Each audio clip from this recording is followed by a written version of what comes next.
shake. The first seed putting down our dark horse into loser's side, but if you love this kid's game plan, you can. I mean, he's still in the bracket, so I mean, he's so fine. He's so fine right now. What's crazy is, yeah, the other two players and losers, he's beaten them both actually. So we could most definitely see a run back of this.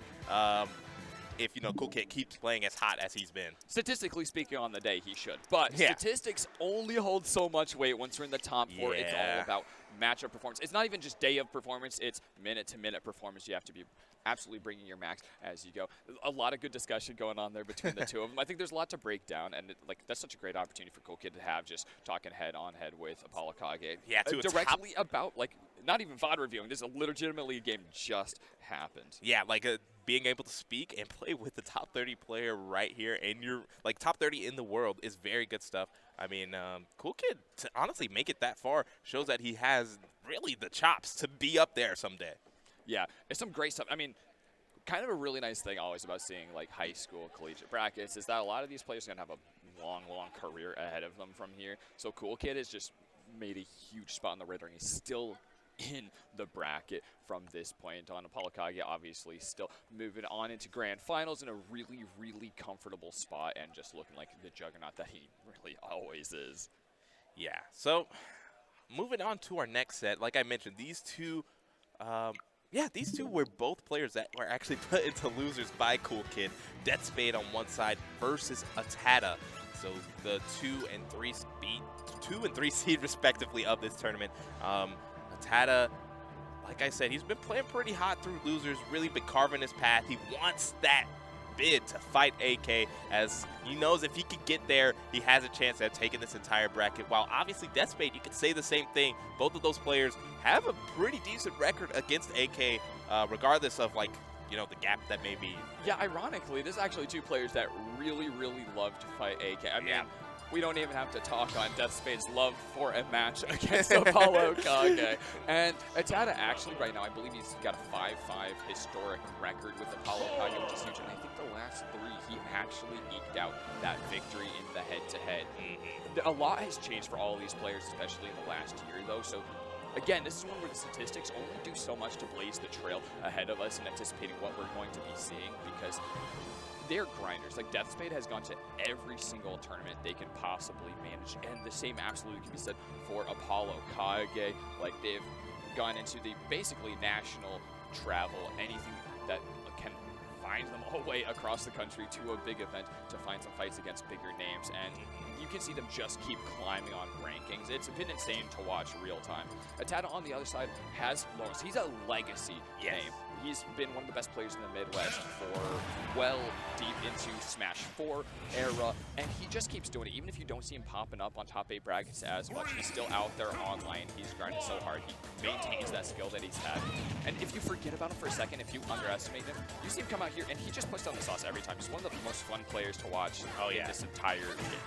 Yeah, ATATA very explosive. If you guys are just tuning in, this is loser semis here at 66 games. We had an insanely heavy bracket here today, around 90 entrants, and now we've only come down to the top 4.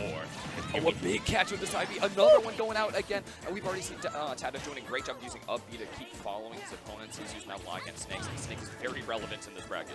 Yes, and honestly, if you are only vaguely familiar with Deathspade, you may know them for their Bayonetta, but the Sora is actually out here to play, and this is actually what Deathspade used to take a big set over Send, another big Ness player in the nation, at Gateway Legends. So it's not a shock that this is the matchup that we're going into here in Game 1. Tuska using the fair to just keep tapping on damage in the ice. You really are looking to catch ATATA once he mashes out, but there's so much you can do to mix up the mash. It's interesting, intense neutrals. The two of them just throw out like some fairs, but ATATA just drop it off smash, saying, "Okay, well, if you're gonna come near me at all, I'm just gonna take this one away." He's at 160% already. Getting hit by the forward should confirm, but not quite. Right, follow real low there, and actually scoops him up with the up B, and Deathspade, I thought, had a little bit more sinister intentions to take the stock there on the edge, but nothing really came of it.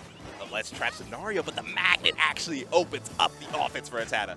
Yeah, magnet to another magnet. Finally getting a hold of him for an up air. That's going to finish things off for Deathspade. She's not hurt too bad on the stock already. Finally poked by the down tilt, but finds the way out of there. Sora has a pretty good time if you can put him in the air, finding another option. He's got side Bs and forward airs that are quick options that lead into more and more combo percentage. Very similar to that signature Bayonetta that he loves so well. Exactly, and that's one of the reasons why Deathspade kind of stuck it out with this character. There are very vague similarities between the two that Deathspade was able to pick up on and feel. And then, speaking of feel, that forward air, the key hit actually hurts a lot more than it sounds there. Deathspade is up a whole stock lead above ATATA. Raised the roof with that up tilt, not enough to KO though. Still keeping the thing going. We'll find it in the end after just 2 more hits. ATATA is very patient. I love his ability to just stand up on the platform. So he's waiting for that next opportunity to get the opponents next to him. He is great at knowing, obviously, his character and knowing those weirder trajectories, like where TK Thunder is going to send you and neutral B as well. So that's why he's waiting on the platform, because he knows he can find like that up tilt.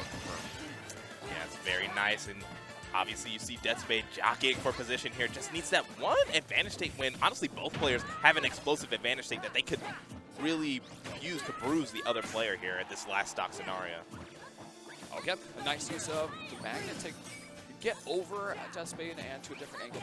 We've seen a lot of, they look like Mystic verses from Deathspade, which is not something I'd be expecting from a player like so technical. Yeah, for sure. But, you know, the lights are on you. There's so much pressure on Deathspade because AK announced publicly on Twitter that he wants to play one of these 2 players, or he does not feel, you know, satisfied with this tournament. So both of these players have a lot riding on the line as that competitor is waiting for them and grands. And there goes the down tilt up there to send game 1 home. Deathspade up 1-0. A great job fishing with those down tilts. We see Deathspade's game plan Deathspade. The most important things are the forward air and down tilt. These are great combo starters. They're very safe even against a character like Ness. They're going to call out some of his options to get up close and personal with Sora, like in dash attack. And obviously the damage potential of starting a combo with him is one of the main things in Sora's game plan in the first place. But that was a great way of just picking up a straight down tilt and confirming it to up air. Yes, indeed. So we're going into game 2 here. Deathspade versus ATATA. Let's do it. We're still on small battlefield, or Smattlefield, as the cool kids like to call it. I don't think I've ever heard someone call it that. Yeah, but it's interesting though, as we've just, you know, small battlefield, an interesting stage, very good for Ness. But I don't really know like what stages that Sora really likes to see. So I'm pretty sure he's pretty good just everywhere. Oh, interesting. Rolling into the ledge there actually was the thing to stop ATATA. Sometimes those can be really difficult because you can cover a go nowhere option and the roll back option. ATATA didn't quite have it. And an immediate jab from Deathspade. Huge down smash there. It could have been an enormous call up, but he's still looking to get the kill and finding it as well with Thundag in a great position. Zaga on deck is still getting grabbed by ATATA. You don't want to be off stage against ATATA. He can extend so far with all the movement tools he's got that he uses so well. Yeah, and this is just an extended edge guard, but luckily Sora, literally his name means sky, so he's very comfortable off stage there, going to be able to recover even after being out there with no jump for so long. And now Deathspade bringing the offense right back at ATATA. Yeah, and ATATA's actually punished here for slightly misgauging where the PK Thunder was going to land Deathspade, and Deathspade is taken to the cleaners for it. Just about 60% already on this combo just from that one error. ATATA finally finds the stock, and he needs it really bad after taking 74% on. Now he's got to evade. Yeah, and for a couple seconds. Yeah, it's interesting. One of ATATA's like hallmarks as Ness is that he's really willing to let that up smash rip. I really need to check in, but that move comes out faster than expected because a lot of times he'll just dash up to a competitor and let it go. Whoa! I love this. That's been going really deep for ATATA because ATATA has so many ways of mixing up when he's getting to ledge. So if you just follow him all the way into the deep, basically to the blast zone, if you're going to kill him there, it's so much easier than trying to figure out what's going through his mind because he's got a million ways that we've seen, and I'm sure a million more that he's just keeping secret. Yes, indeed. And honestly, this has always been Ness's superb weakness throughout Smash games. It's that edge guarding scenario, and Deathspade does it perfectly with the back air. sinking 2 stocks at the end and basically just spiriting away 2 of them back to back, looking so confident there against the champ ATATA of all people. He's staring down the face of a 3-0 loss. If we go back to small battlefield here again, and Deathspade gets to find that same success as they've already found in the matchup. Not the performance that ATATA's looking for after being the reigning champion. He still is, up until the point where someone knocks him out. He's the reigning 66 Games Expo champion. Yeah, and I was actually commenting on that earlier, kind of a side note. Why is ATATA not using the champ tag, you know? That's I always see that. I should ask him. Yeah, but it's all right. He's here, locked in, ready to put his name on the board here, not trying to go down 3-0 and really find himself further in the bracket right now. Yeah, and he's always interesting with his kind of lock-in. He's a calm, cool, and collected. Like, he's a chill guy. He's here to win, but he's like, if I don't win, like, that's just a performance thing. Like, you know, if people beat me, they deserve to beat me. He's not coming here like, I'm the guy who's going to win. He's coming here, I'm going to do my best. And then he'll just put up crazy results, and you're just like, man, that was you just being chill about it. Mistiming on the counter does not get our Sora through there. Just been really hurting for that. It was nearly a huge overplay. That was interesting, and oh my goodness, almost got the PK Fire Dare, one of ATATA's hallmarks here. But so far, so good. ATATA looking to put his name on the board in an emphatic way. It's fascinating to see that Sora's really forced into that like lower quarter of off stage. I've never seen it really called out like this, but the angle that PK Fire goes down at that -45 is really good for calling out Sora. You can't really kill him off very easily, but you can add on damage, and ATATA makes sure to do that. Yeah, you can see Deathspade searching for the kill here, but able to use the low lag options and the spells here to really jockey for position, and there goes the F-tilt. You know, Sora has this quirky gimmick where a lot of his moves last for an absurd amount of time, and that F-tilt is no exception.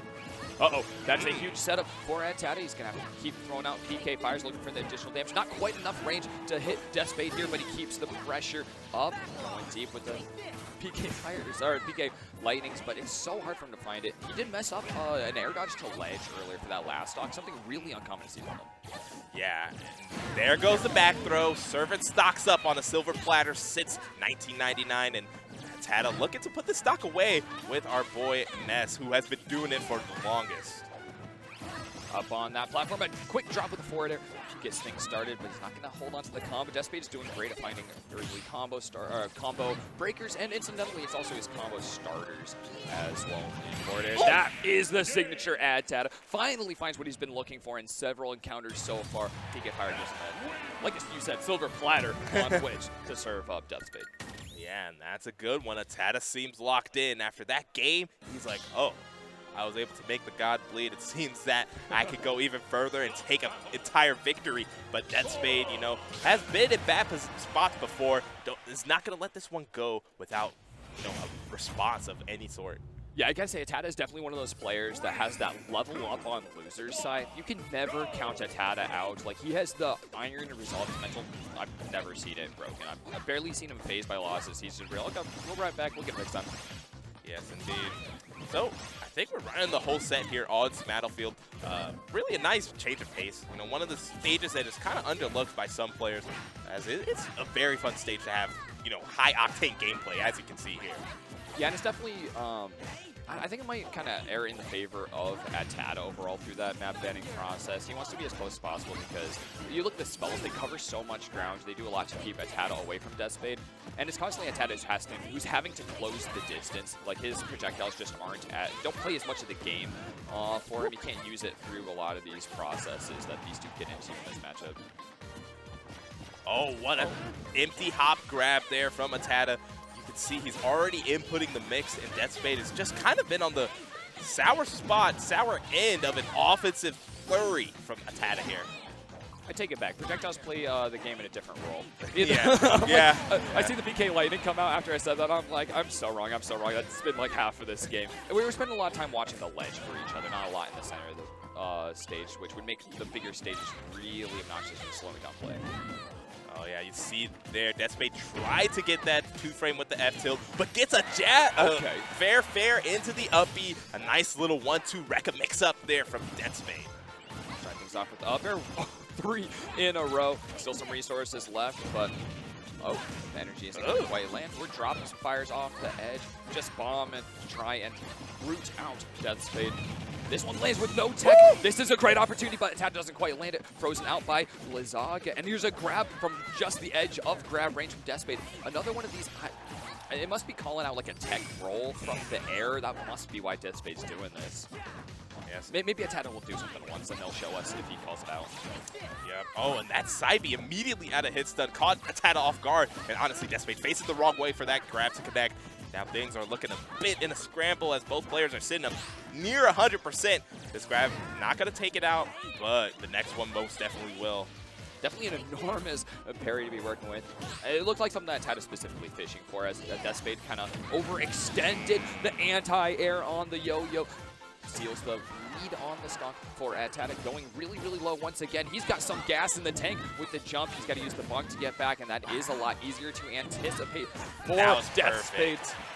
18% for the stock. Not worth it, I don't think, for ATATA.